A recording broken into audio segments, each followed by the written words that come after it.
Dito isang tao na nagdadala ng sama ng loob laban sa isa pa uling tao dahil sa isang bagay na namamagitan sa kanilang dalawa lamang.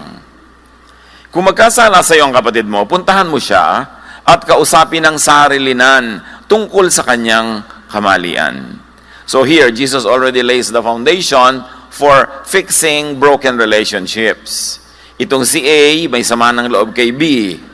Offended siya kay B, dapat kausapin ni A, si B, silang dalawa lang. At sa pakikipag-usap na yan, they should stick to the issue. One issue, one limited issue. Yun lang ikinasama ng loob, yun lang offense. Hindi na idadamay pa yung malayong nakaraan, yung kung ano-ano pang ibang kwento, which will complicate the story and will make reconciliation much more difficult. So, stick to one topic. Sarilinan para open-minded yung nakikinig, receptive and teachable. Kasi kung maraming ibang nakakarinig, magiging defensive siya. Maring maging offensive din. Maring ituring niya yung pakikipag-usap mo sa kanya na contest na kailangan siyang manalo at ikaw di kailangan manalo, kaya walang magbibigay. So dapat kayo lang dalawa para siya maging honest and humble because it's a lot easier to be humble kung dalawa lang kayo kaysa maraming nanonood. At siya rin ay magiging kalmado, mapag-isip, reasonable, hindi defensive. Napakahalaga na pag may sasabihin ka sa isang tao tungkol sa reklamo mo sa kanya, hindi siya maging defensive, maging bukas siya. At magiging bukas lang siya kung hindi ka parang umaatake. At sabi ni Jesus, kapag nakinig siya sa iyo, kasi hindi ka accusing, hindi ka offensive and combative, hindi ka loud and out to win and show an audience that you won. Dahil hindi ka nakakainis, hindi ka nakakagalit, hindi ka nakaka-provoke, kaya makikinig sa'yo. Naibalik mo na ang inyong pagsasamahan bilang magkapatid. Ang goal, magkabalikan. Ang method, private talk. Not a contest, not a show. Mas madali kasing magpakumbaba ang magkabilang partido kung ganon ang climate. Matthew 18:15, go and tell him his fault between you and him alone. Bakit kailangan kayo lang? Kasi mas maraming may alam, mas gugulo. Too many cooks spoil the soup, sabi nga. At kausapin siya, huwag pag-usapan. Pag pinag-usapan nyo, dadami ang kanya-kanyang opinion, dadami ang kanyang nag-iisip, nakikigulo, galit pala yung iba sa kanya, kaya dadagdagan nila yung kwento. Yung iba naman galit sa'yo, kaya iibahin nila yung kwento. Magulo. The context of Matthew 18:15 is that the sin is committed personally, directly against the accuser. It is not against a third party. In other words, ang prinsipyong ito mga kapatid, itong taong ito, sa tingin ko ay may nagawang mali sa akin, hindi na mali na nagawa sa iba. Wala akong pakialam doon. Lalapit ako sa kanya para makipag-ayos, para lang sa nagawa niyang mali laban sa akin. Hindi ako magiging abogado ng iba, hindi ako magiging spokesperson ng iba, limited to me. Kaya sabi ni Jesus, if somebody sins against you, not against your neighbor, not against your mother, not against your brother-in-law, not against other people, yung atraso ni B ay kay A, hindi sa iba. At sabi ni Jesus, if he, B, hears you, you, A, have gained your brother. Pero pag ang ibang nakarinig ay si C, D, E, E, F, mahirap magkasundo. Maraming lalahok. The accused is given the chance to realize his fault and make amends, or to explain his side, or to prove and clarify his innocence. Of course, the he's there also applies to her. Kaya mo siya kakausapin, hindi para mo siya talunin, kundi para bigyan mo siya ng pagkakataong ipaliwanag ang kanyang panig dahil baka naman nagkakamali ka lang sa iyong pagsama ng loob. Baka naman may punto rin siya, pareho kayong tama o pareho kayong mali. Note that the sin could only be imagined also by the accuser. Pwede naman, akala mo lang, guni-guni mo lang pala na may ginawa siya sa iyo mali pero hindi naman niya sinasadya o wala naman pala. Kaya napakahalaga na makipaglinawan muna bago sumama ang loob, bago kumuha ng mga kakampi, at bago lumikha ng malaking gulo. Yung pala, dapat mo munang linawin. Tama ba ako na sumama ang loob ko sa sinabi mo? Ito ba talaga ang pakahulugan mo doon? Kasi may maraming mga tao, hindi naman sila eloquent, hindi sila masyadong gifted with words, hindi naman pala yun ang ibig sabihin. At kung sakasakali na yung pagkakamali sa'yo, guni-guni mo lang pala, the accuser gives himself the chance to realize his faulty judgment. So pag may kakausapin ka dahil galit ka o nasaktan ka, nakataya rin yung sarili mo na pwedeng ikaw ang magbago ng isip. Hindi mo siya kakausapin para ka lang manalo, kundi para pag nakita mong ikaw pala yung mali, di ikaw ngayon na mag-sorry. Ay, mali pala ako. Sorry. You give yourself a chance to make amends. Kasi baka kung minsan, nagalit ka na pala, nagkasala ka na sa kanya in your heart. Hindi naman pala dapat. At kung totoo naman ang iyong sinasabi, para mapatunayan mo yun na totoo. At kung gusto mong panindigan, panindigan mo dahil totoo. Pero bago ka manindigan, mag-research ka muna. At ang number one mo dapat kausap, yun mismong taong iniisip mong nagkamali sa'yo. The very private meeting is for the mutual examination of both parties' positions. Hindi ko mo ikaw ang galit, ikaw ang tama. Tatandaan natin yon. Kung minsan galit ka kasi mali ang dahilan mo para magalit. O nagkamali ka ng pagbasa, ng pagkarinig, kaya ka nagagalit. Hindi ko mo ikaw ang offended, ikaw na yung tama agad. So sa pakikipag-usap, inilalagay mo rin na yung sarili under the lens of truth. Pati ikaw, nagpapasuri. The goal is for the matter to be resolved as quietly as possible. It's for the kapatiran ties to be restored. Makikipag-usap ka hindi para manaig, para manalo, ipahiya siya, kundi para magkabalikan kayo. And to repeat, the process should only be done if the sin is committed against the one doing the process. Ikaw ang nakikipag-usap, sa iyo nagawa ang kamalian, hindi sa iba. Pag hindi sa iyo nagawa ang kamalian, this teaching does not apply to you. Marami kasing pakialamero at pakialamera Aba, si B, may kasalanan kay C. Ako si A. Kikialam ako dyan. Ipagtatanggol ko si C. Kailangan pagalitan ko si B. No. The teaching does not apply to you.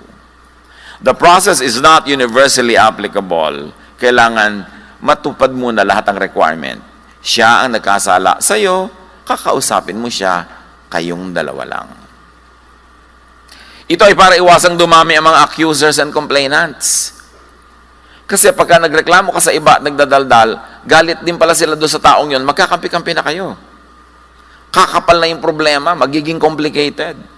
Ito'y para iwasang dumami ang mga investigators. Kasi talagang napakarami investigador sa church. Sa kapitbahay, kahit na sa mga opisina. Ito'y para bawasan yung mga litigators, mga witnesses. Dadami ang witnesses niyan. Dadaki ang audience, at syempre, dadami ang judges. Kaya sabi sa Matthew 7:1-2, don't judge others, and God will not judge you.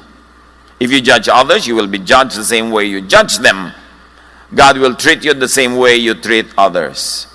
O, yung anak mo, ginang, nagsumbong sa'yo laban sa kanyang hipag na manugang mo. Kampi ka agad kasi dugo mo yon. Tsaka inis ka sa hipag mo. Ay sa manugang mo. So kampi-kampi na kayo. Sa palagay nyo, tatahimik ang pamilya nyo pag ganun. May nagsusumbong sa inyo na ganito, kakampihan nyo agad. Huwag kayong kakampi hanggang hindi nyo narinig yung kabilang side, kahit itong kabilang side na ito ay hindi nyo kaano-ano. Because the truth is important. At lalo ang mga matatanda sa mga pamilya, lolo, lola, nanay, tatay, tito, tita, ate, kuya, yung mga nakatatanda, meron kayong special duty to be peacekeepers. Dahil mas maraming nakikinig sa inyo, tumatanaw sa inyo, gumagalang sa inyo, mas dapat kayong karapat-dapat na truthful, fair. Pag ang matatanda sa isang pamilya ay matitino, bihirang magkaroon ng malaking gulo. Kasi namamanage nila. Meron din namang matitino yung matatanda, gumugulo pa rin kasi sobrang gulo ng mga bata. Pero pag napakahuhusay, matatalino, marurunong ang mga matatanda, hindi sila lumalahok sa gulo. Sila, itong arbiter, sila ang referee, hindi sila sumasali sa bakbakan. Kahit paborito mo pa itong pamangkin na ito, paborito mo ang anak na ito, o paborito ang manugang na ito, laban sa iba po mga manugang, kung matalino kang matanda, hindi ka papanig kahit kanino man. Kasi pag ang judge ay pumanig na sa isa, wala nang judge. Wala nang matino na mag-aayos ng problema. Kaya, pag may mga magugulong pamilya, ang unahin nating tingnan, ang matatanda. Meron ba silang pinagkatandaan? O isip bata rin. Ang hirap ng isip bata ka, tapos may authority ka ng matanda, ikaw masusunod, at ang papairalin mo pagbabata-bataan. Mahalaga. Don't judge. Kahit hindi nyo pa gusto yung tao, medyo inis kayo, ang mahalaga, ano ang totoo? Why? Because Jesus is truth. And truth sets free. At syempre, pag dumami ang judges, dadami rin ang executioners. Dumadami ang mga berdugo. Dumadami ang babato. Tulad na lang ng babaeng nahuli sa pangangalo niya. Lahat ng buong barangay babatuhin siya. Hindi naman sila yung asawa ng babae o hindi sila yung asawa ng partner. Pero makikibato sila. The offense is not done against them personally. But of course, there's a tribal issue here, which is another matter. Kasi nung unang panahon na nalikha yung batas na yon, tribo sila. Pagka mayroong mag-asawa na naging taksil sa kapwa-asawa, magkakagalit sila, apektado ang buong tribo, kokonting-kokonti lang sila nun. Kaya, everybody is a stakeholder. Pero pag lumalaki na ang lipunan, hindi na kayo tribo, hindi na ganun kalaki ang pakikialam nyo sa private lives ng mga tao sa inyong community. Nung araw kasi, marami silang kalaban, lagi may tagutom, maraming wild animals. A small tribe cannot afford to be divided. So, ang pagtataksil ng isang asawa sa kanyang sariling asawa ay concern ng buong community. Kasi pag sila nag-away at nakalimutan nila ang mga duties nila sa community, everybody will suffer. But in a bigger community, in urban settings, hindi na ganoon dapat ang pakikialam at panghihimasok. Kasi hindi ka na directly affected, ano man ang nangyayari sa loob ng kanilang tahanan. Naiiba ang panahon at naiiba ang sidhi ng application ng mga katuruang ito. Matthew 18:16 sa pagpapatuloy. Sabi ni Jesus, ngunit kung ayaw niyang makinig sa iyo, magsama ka pa ng isa o dalawang tao upang lahat ng pinag-uusapan ninyo ay mapatunayan ng 2 o 3 saksi. Remember, isa o 2 lang. Hindi 200 ang kasali, hindi paramihan.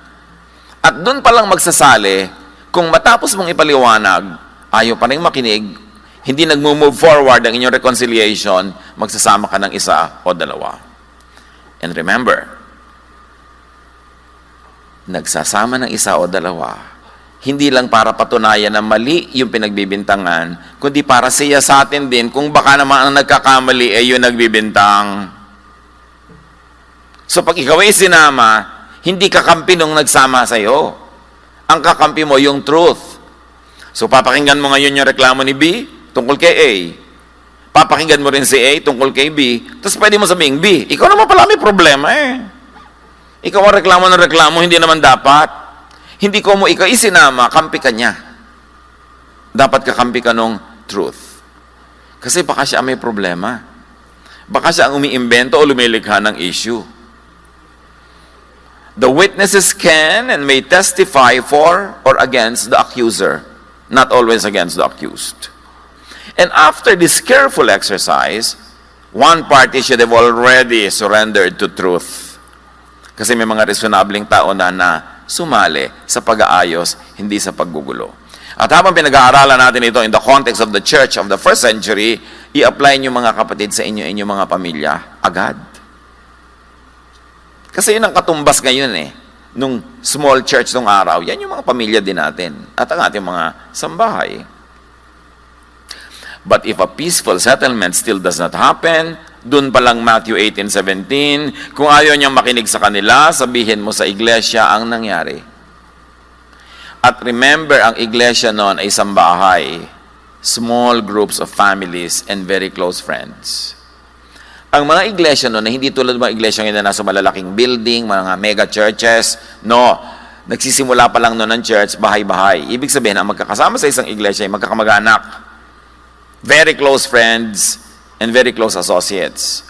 Kaya kahit sabihin mo sa buong church, yung kasalanan nitong isang taong ito, hindi siya may iskandalo, hindi siya needlessly malalagay sa kahihiyan kasi lahat naman nung nakikinig ay kamag-anak niya.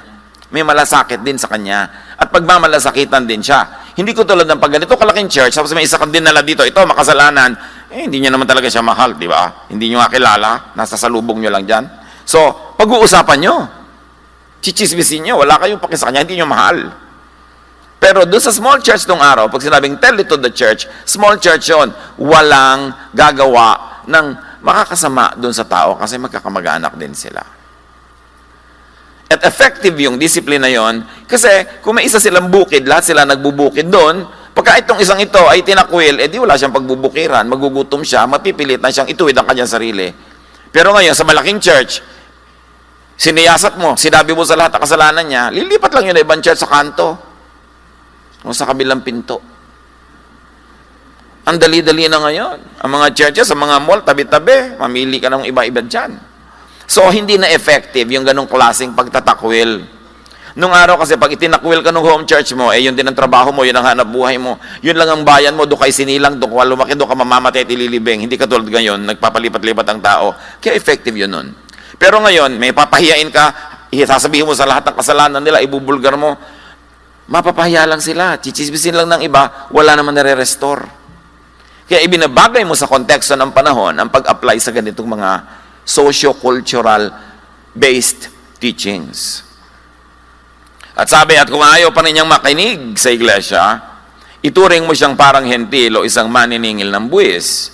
If they still refuse to listen, tell it to the church. Naging they na. Kasi baka mamaya, hindi lang yung inaakusahan ng problema, pati nang aakusa rin, sobrang violente, sobrang magulo, pareho na silang itakwil. Why the whole church? Because the few witnesses could have also made mistakes. Could have been biased and unfair. So may dalawa, di ba, at tatlo na dinala. Paano kung kakampi sila nung nagdala? Kaya pagka hindi pa rin ito na-resolve, buong church ang makikinig. And hopefully, the whole church, as an assembly, would be more fair, would be more intelligent and wise. Kaya maaayos din yung problema. This time, the church thinks and acts collectively as one body. And if they refuse to listen even to the church, treat them as you, and it is singular, would treat a pagan or a tax collector. And the singular grammar is very important to note. There could be two applications here. The you is the person making the accusation, or the you is the church as one person, as one body. So kung yung singular na yon ay tungkol sa accuser, sa kabila ng lahat ng naganap, siya lang ang magtatakwil. Siya lang. Minimum application. Hindi damay ang lahat. At mas madali pa rin ang possible restoration kasi sila lang. Apply this sa mag-asawa. Nagawa na ang lahat. Hindi pa rin kayo magkasundo. Ginang, kung itatakwil mo si husband, ikaw lang, huwag mong idamay ang mga anak.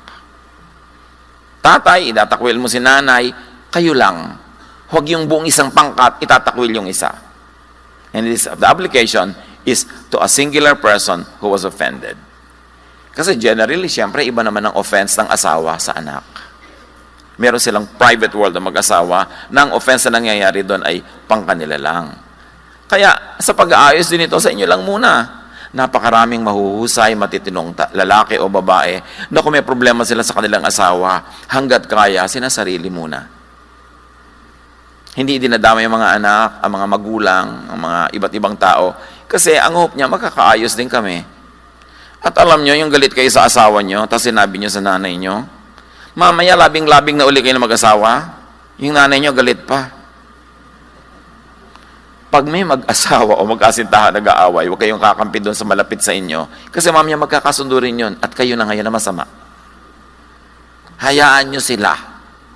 Kailangan nilang ayusin ang mga ganyan mga bagay. Puwera muna yung mga magulang, biyanan, and outsiders. Lalo may problema kayo sa asawa nyo, mister. May problema kayo sa wife nyo. Huwag nyo i-share kay kumare. Kasi mamaya, comfort ng comfort sa inyo sa kumare, nakakalong na sa inyo. At napakaraming ganyan na crack na nalulusutan. Sa moments of weakness, nagtapat itong si Mrs. sa kanyang kumpare. Kino-comfort naman siya. Mamaya, comfort woman na pala siya. Kung ano-ano na nangyayari. Huwag kayo nagtatapat ng problema sa asawa nyo sa opposite sex. O sa sino mang maaaring magkaroon ng interes sa inyo. Nasa simula walang interes, awa lang. Pero napakabilis tumalo ng awa sa pagsinta. Yung awa-awa, di ba? Comfort. Mamaya nahulog na ang loob sa inyo. Ganyan ang nangyayari sa maraming nakalayo sa asawa. Dahil sa lungkot, tumahanap ng konting pagtingin. Siyempre yung konting yung padami ng padami. Napaka-importante na sarili ninyo hanggang kaya nyo. At kung may pagtatapatan, someone neutral, somebody not interested in you or your partner. Apply yan sa iba pa mga relationships. Magkakapatid, magkakasama sa church. Huwag niyong sabihin sa iba. Pag may sabi sa inyo ng problema niya sa ibang tao, awatin niyo. Sabi, oy, wala yan sa Matthew 18 ha. Huwag natin siyang pag-usapan. Kasi dapat kausapin po siya. Hindi, siyempre, mga tao sabik na sabik din makarinig. Kaya lumalaki ang gulo Kaya hindi naayos. Ngayon, kung ang singular na you ay tungkol sa church, then buong church ang magtuturing sa guilty party bilang unbeliever and tax collector. This is the maximum application, and this must be reserved as a last resort. Sukdul-sukdulan na to. Kasi meron naman talaga mga pagkakamali na sinasadya, nakakasira talaga sa buong church. So, kailangan gumawa ka ng surgery, a surgical procedure. Meron ka talagang body part na sobrang nakakabulok at nakakasama sa buong katawan mo, then a surgical procedure must be done. And the context of the verses we have read leans on this interpretation, that the you is the church as a whole. But remember, the church is sambahay. It is family, close friends, may pagmamahalan at may malasakit. Kaya safe pa rin doon sa church yung lihim o yung kahinaan nung nagkamali, at effective ang discipline dahil sila ay one tightly knit group, interdependent on each other economically and socially. Therefore, there will be a lot of pressure for this erring person to correct herself or himself. At madali pa rin ang restoration kasi sila-sila pa rin yun. Ganoon naman tayo Madali naman magpatawaran, lalo't dugo, lalo at kamag-anak, lalo at kababata. Matthew 18:18, tandaan ninyo, ano mang ipagbawal nyo dito sa lupa ay ipagbabawal sa langit, at ang ipapahintulot nyo dito sa lupa ay ipapahintulot sa langit. Double-edged ang sinabi nito ni Jesus. Sinasabi niya sa church, napakamakapangyarihan nyo. Kasi bilang isang grupo, isang assembling nagkakasundo, ang pagkasundoan nyo, aaproban ng langit. Di very powerful. And what is the other side of the blade? What is the other blade? Dahil makapangyarihan kayo as an assembly, magdahan-dahan kayo sa paggamit ng kapangyarihan ito. Huwag kayo basta-basta magtiwalag. Huwag kayo basta-basta magtatakwil, kasi this is a warning about breaking with your brother. It could be far-reaching. Magdahan-dahan. Kasi oras na meron kang miyembro ng grupo na itinakwil mo, baka yung mga dating kampi naman talaga sa kanya na nag-neutral-neutralan for the sake of civility, ngayong sobra ng severe ang gagawin mo dun sa tao, lalabas na yung pagkakakampi-kampi. Lalaki ang gulo. Ang mga makapangyarihan, dapat maingat sa paggamit ng kapangyarihan. Hindi mo agad-agad inilalabas yung kapangyarihan mo. Parang sandata yan na sa kahuli-hulihang sandali mo na lang huhugutin, hindi sa una. Very importantly, this teaching asserts the messianic character and power of the church. Actually, ito yung mas malalim na katuruan ng verses na ito. Inungkat at sinabi ni Jesus, although very indirectly, that the church has a messianic character, that the church has a messianic power, that the church, when functioning as one body, is like Jesus doing it himself. Because the church is the body of the Lord. Kaya sinabi niya, I'll give you the keys of the kingdom of heaven. Whatever you bound on earth is bound in heaven. As an assembly, what the people of God will agree with in total unity and out of love will be honored by heaven. It is a teaching that is very biblical that many evangelicals tend to ignore. May ganung power ang church. So the teaching should be appreciated from this angle and should be seen and interpreted and applied through this lens. And it is this. No one can stubbornly and maliciously wrong the church without consequence.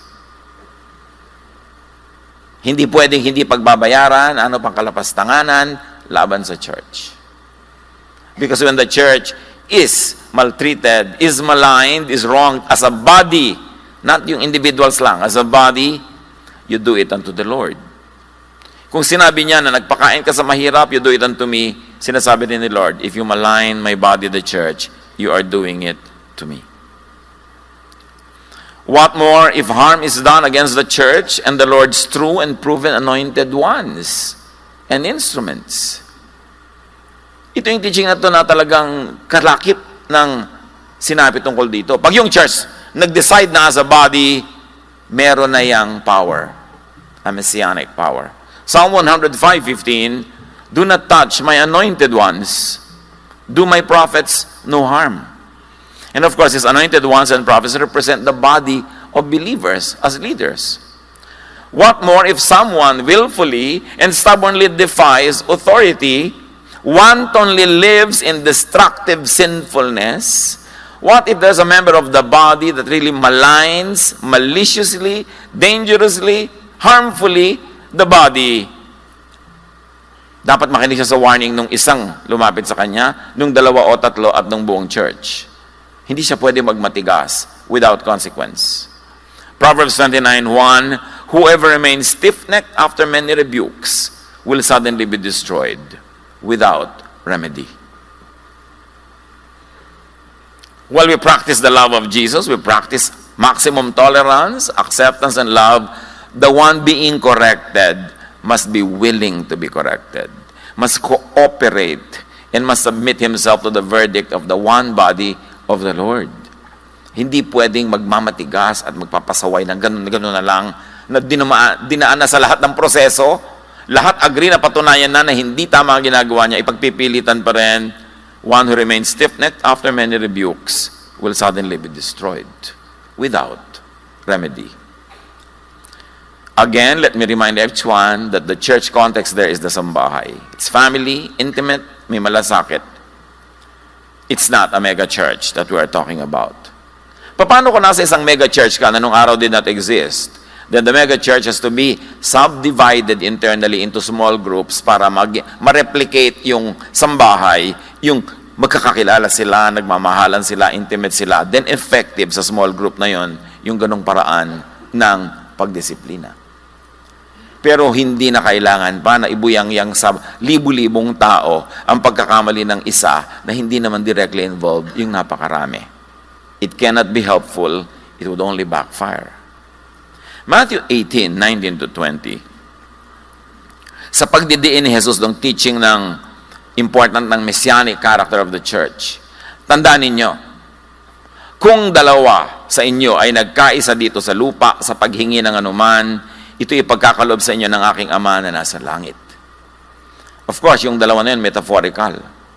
Kaya pag may nagsasabi, anong karapatan nyo maging church? Hindi naman kayo binigyan ng karapatan ng mga ganitong group, ng ganong group, ng ganyan. When 2 or 3 are gathered in the Lord's name, the Lord is there. There is a church. But you must appreciate what it means that they are gathered in the name of the Lord. It means ang kanilang katuruan ni Lord, ang kanilang pamamaraan ni Lord. Therefore, the Lord is there. This is the church's messianic character, which is seldom appreciated by evangelicals. Sapagkat saan man may 2 o 3 nagkakatipon sa pangalan ko, sabi ni Jesus, naroon akong kasama nila. So whatever is done for you is done for me. Whatever is done against you is done against me.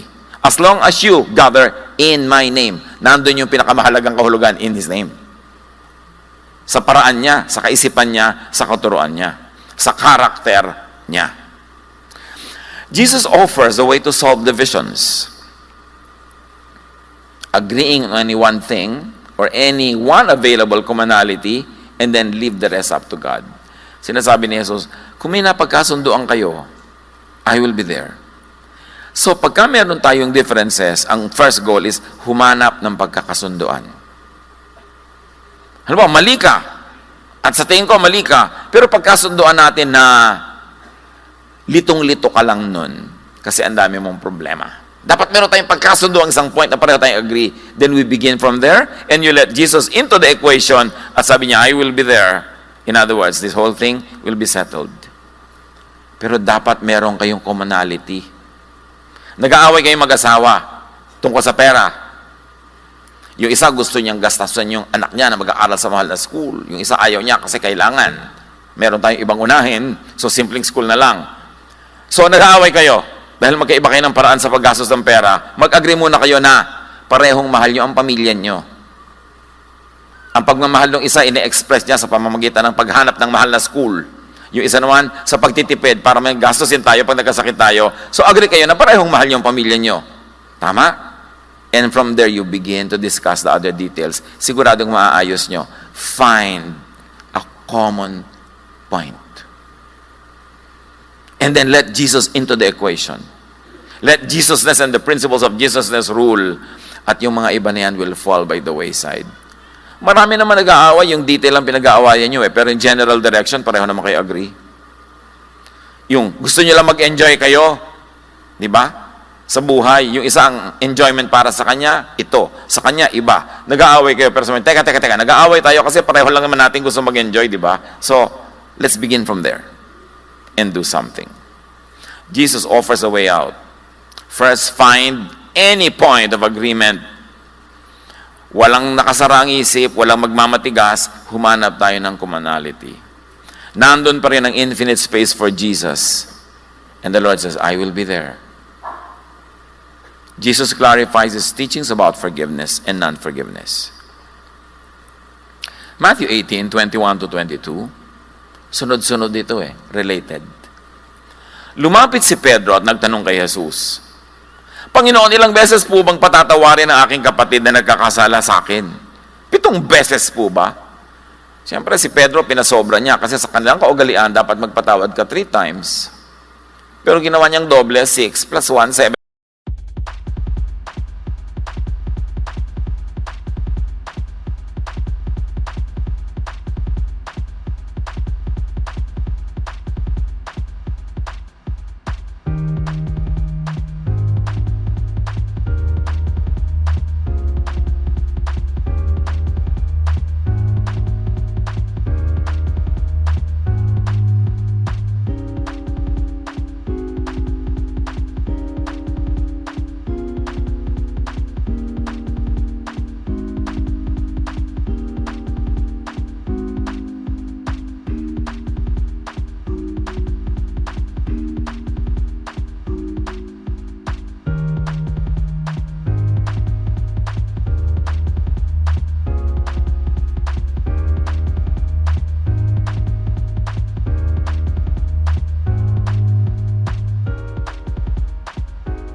At hindi ka sure, magkamali ka na sa pagiging mabait at mapagpatawad kasi hindi ka naman mapapagalitan ng Diyos na bite mo.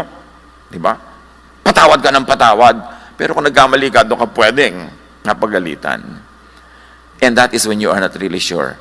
Beyond shadow of a doubt, dapat bago ka maging sure. Pero kung hindi ka sure, magkakamali ka lang, doon ka na sa side ni Jesus kasi siya mapagpatawad. Be forgiving. And here, the power is given by Jesus to the offended party. Offended ako. Napatunayan kong tama akong ma-offend, mali siya. Pero sabi niya, forgive. So if I forgave you, I'm exercising power.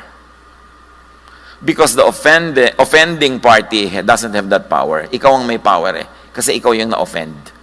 So ikaw ngayon yung magpatawad. Nagtatanim ka ngayon. Kasi sabi din naman ni Jesus, pag nagpapatawad ka ng kapwa, pinapatawad ka rin. At kung paano ka magpatawad, ganun ka rin patatawarin. Pag nagkamali sa atin ng kapwa, liban na lang threat siya na patuloy na magkamali at malagay sa panganib ang buhay natin o buhay ng iba, kung nagkakamali lang at kaya mo magpatawad, hindi mo ikamamatay, magpatawad ka kasi nagtatanim ka ng mabuting bagay na ikaw din naman ang aani. At saka mga kapatid, gaano karaming chance meron kayo para magpatawad? O mag-asawa, nagkamali ang isa, sobrang mali. May chance ka na maging bayani na magpatawad. May chance ka na buuin ang sinira niya Pero ang tunay na pagsira nun sa'yo, pag di mo na pinatawad. Kasi habang may nagpapatawad pa, hindi pa yun masisira ng todo eh. Ikaw ngayon ang may power nun. Hindi ka martir nun. Ikaw ang may power. Sasayangin mo ba yun at gagamitin mo yung power mo to not forgive rather than to forgive? Yung pinagkakamalian, yung naagrabyado, yun ang makapangyarihan eh. Kasi siya ang pwedeng magpatawad.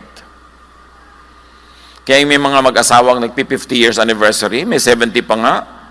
Lola, bakit po ang tagal ng samahan nyo? Siguro ang perfect nyo yung dalawa. No, iho. Panay lang ang patawad ko sa lolo mo. Kaya kami nagtagal. Di ba? O kaya, panay lang ang patawad niya sa akin, anak. Kaya kami nagtagal. Pag may nagtatagal, tandaan nyo yon, may isang nagpapatawad doon. May isa dong hero. May chance kayo, maging hero or not hero. Why waste the chance? To spread God's love.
Restored. Sabi niya, if we sin and we confess our sins, He is just to forgive us and cleanse us from all unrighteousness. How can we deny what we enjoy from God? How can we deny that from other people? Father, teach us. Ituro mo po sa amin ang mga prinsipyo na ito para anumang gulo ang nangyayari sa aming mga pamilya, mga kaibigan, sa church, maging sa gawaan na lugar, sa workplace. May we be agents of your peace instead of trouble. May we be blessings instead of curses. And the power that you give us, may we use in a loving way to restore and not to further any damage. Pagbulay-bulayan natin sumandali, i-apply sa ating mga personal